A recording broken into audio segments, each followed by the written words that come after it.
श्री स्वामी समर्थ. स्वामी तुमच्या सगळ्या चांगल्या इच्छा लवकरात लवकर पूर्ण करून. मी जो कुंचम पूजेचा व्हिडिओ टाकला होता त्यानंतर कुंचम पूजेचं उद्यापन कसं करायचं ते सांगते. दुसऱ्या दिवशी सकाळी उठल्यानंतर पूजा ज्यावेळी तुम्ही करणार त्यावेळी तुम्ही नैवेद्य दाखवा. पहिल्यांदा उदबत्ती दिवा दाखवून लावून झाल्यानंतर नैवेद्य दाखवून सर्व मंगल मांगल्ये शिवे सर्वार्थ साधिके शरण्ये त्र्यंबके गौरी नारायणी नमोस्तुते म्हणायचं. पाणी शिंपडायचं आणि तुम्ही कुंचम पूजा काढली तर चालेल. आणि हे जे तूप मी सांगितलं होतं ते पाणी गाळून 1 ग्लास पाणी त्या गाळामध्ये टाकायचं आणि उकळायचं आणि त्यानंतर ते फ्रीजमध्ये जे ठेवायचं. त्यानंतर ते तुपातला असा थर येतो आहे भांड्यात आणि मग तो आल्यानंतर मी तो वाटीत काढलेला बघा. एवढं तरी तूप आलं. आणि मी काल मूवी बघण्यासाठी गेले होते धुरंधर आणि खूप छान मूवी आहे. तुम्ही बघून आला तरी चालेल. तुम्ही पण बघा. असं वाटतं छान मूवी आहे. आणि जाण्या अगोदर मी मसाले भात केला होता.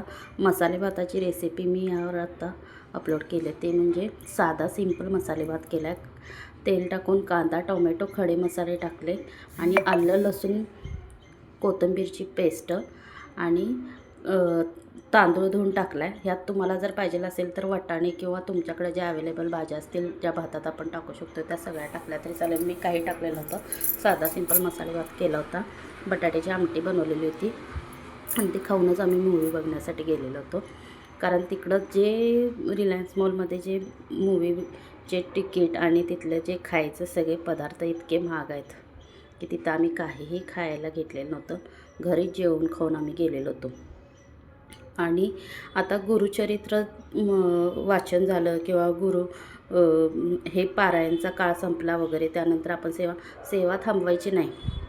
रोजच्या रोज स्वामींचा जप तुम्हाला रोजच्या रोज करायचंच आहे. म्हणजे फक्त तेवढ्या काळातच आपण केलं आणि आता संपलं असं काही नाही आहे. रोज स्वामींची सेवा ही घडायलाच पाहिजेत आपल्याकडून. बाकी काही नाही झालं तरी चालेल पण रोजच्या रोज 1 माळ जप आपण स्वामींचा करायला पाहिजे. आणि हे चालले बघा हे LCच्या उचापत्ती करामती. पार्सल आलं की त्या पिशवीत जाऊन बसायचं, बाहेर यायचं, जायचं, बसायचं, उलाढाली चालू असतात. व्हिडिओ जर आवडला असेल तर लाईक करा. श्री स्वामी समर्थ.